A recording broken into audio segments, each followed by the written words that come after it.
Hi all, hope you're doing well at the moment and just looking forward to getting out of this lockdown situation and into more freedom as vaccines are rolled out and everything else, and looking forward to connecting more with people again in the future. I just want to share with you some thoughts as we're thinking more about, when things get back into some sort of normality.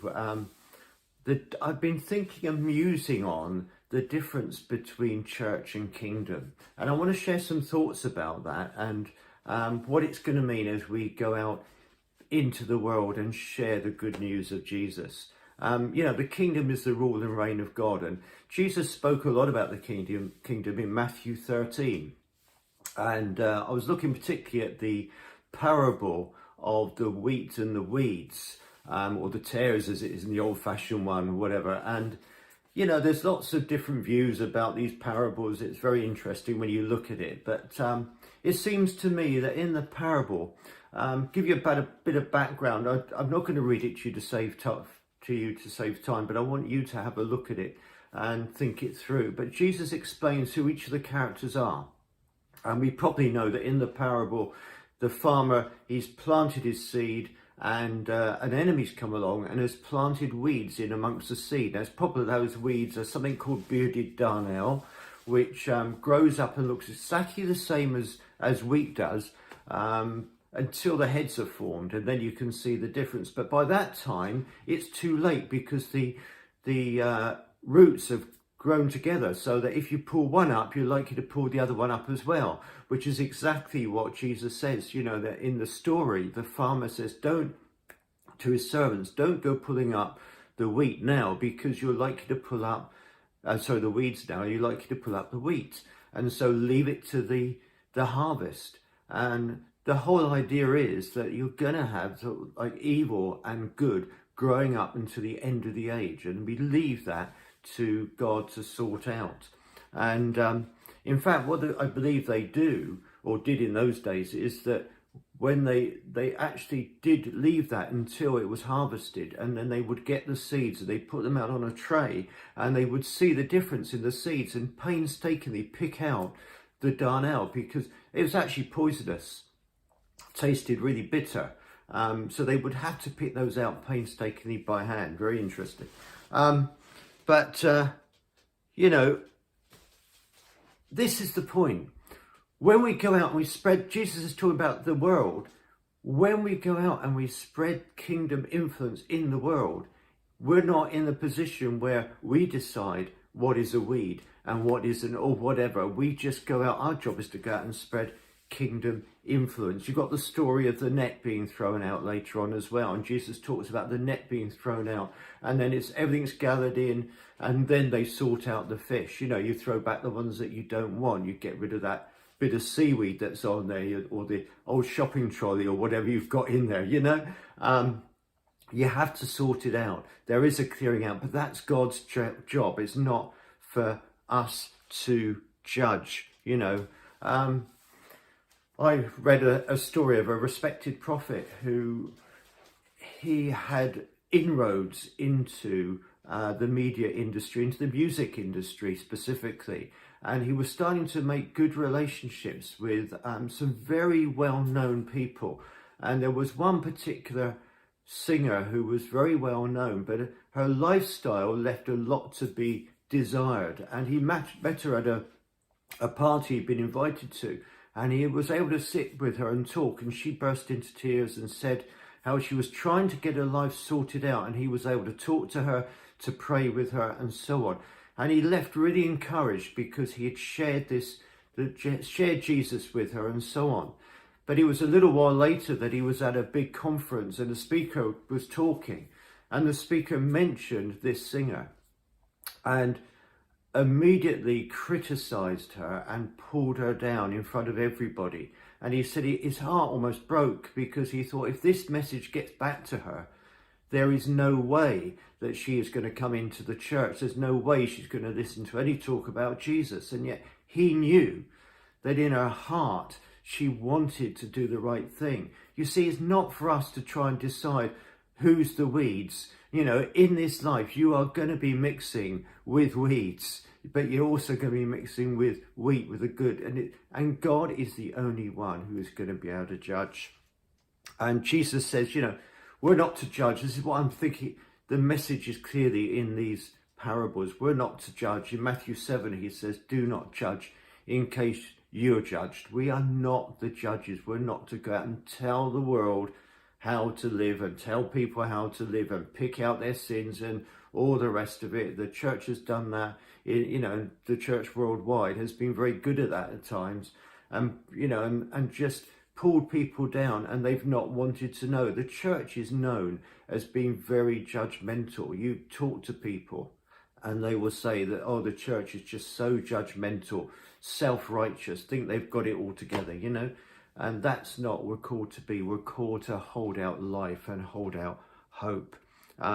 You know, if you run a business, for instance, as a member of the kingdom, you can go and you can bring kingdom influence into the area where you are. You know, you can run your business, you can bring the kingdom in, you can run it on kingdom principles and so on. But you can't be certain that everybody is going to follow those principles. You bring the influence, and it's up to them whether or not they want to get into the knowing Jesus.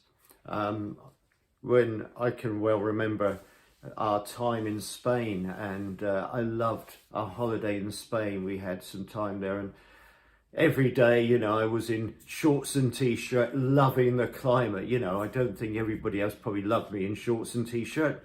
You know, my knees are not to be seen by many people, I have to say, but it was great. It was just relaxing, the warmth and so on, and I love that sort of climate.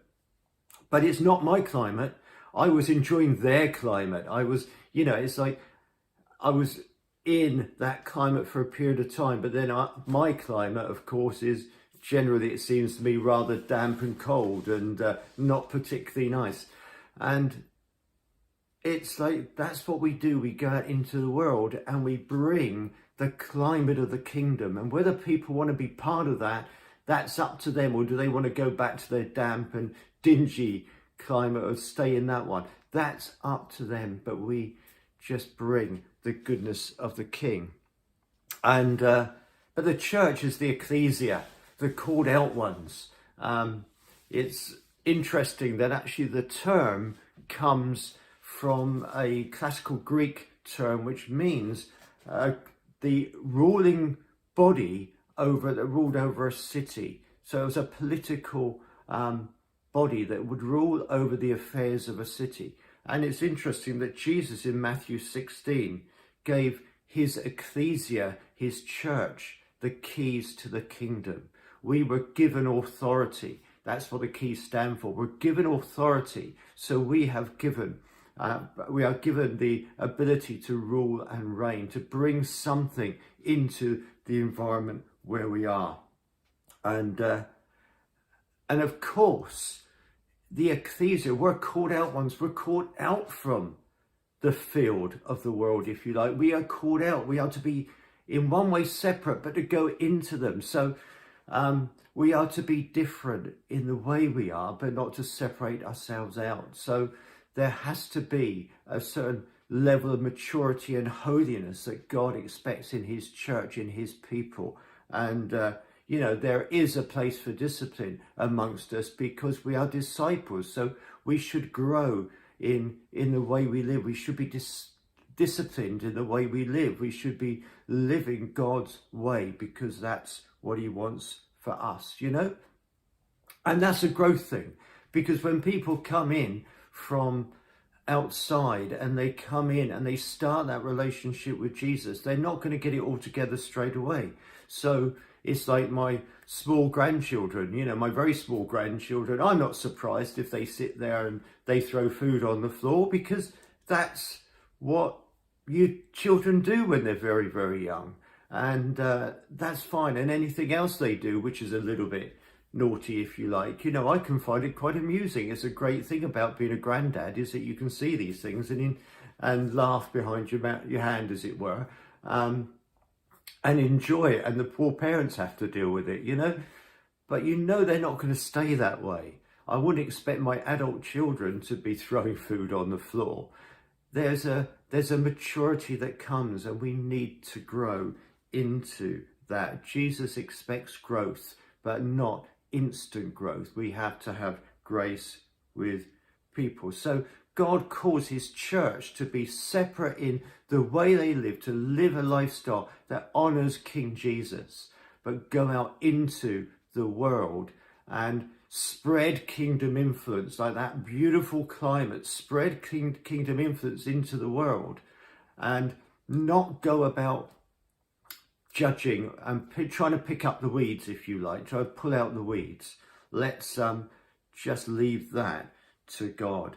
You know, I'm told that the Romans would have would put statues of their emperor in every city that they controlled. When they would take over an area where there was a city that was controlled by them, they would put in the center of the city a statue of their emperor.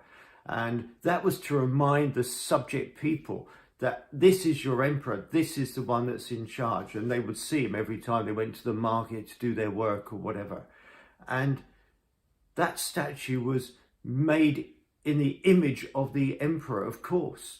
And we are made in the image of God. We are like those statues. We are placed in the marketplace to reflect who Jesus is. We are there to remind people there is a God in charge. There is, you know, this good, loving King Jesus, and you can know him too. And we are called to get into the marketplace and to show people, represent people, so that they can be transformed as well. You know, in biblical times, lepers were shunned, weren't they? Another little picture. Leprosy was like a picture of sin. And in biblical times, they would shun them. They would keep them away because they didn't want to be infected. Like, we don't want to be infected by sin. And there is that concern, isn't there? I was listening to pastors who run large churches, and they were talking together, and they were saying that they had wanted to send their people out into the world to spread the gospel, and they'd done that, but some of them had been drawn in by the world. And there is always that concern that when you go out into the world, are you going to be drawn in by what the world has? But when Jesus came, of course, he wasn't worried about being infected by the lepers. He went to lepers, prayed for them, and they got healed. You know, they got Jesus. And that's the way it needs to be. And we've often been concerned about being infected by the world. You know, I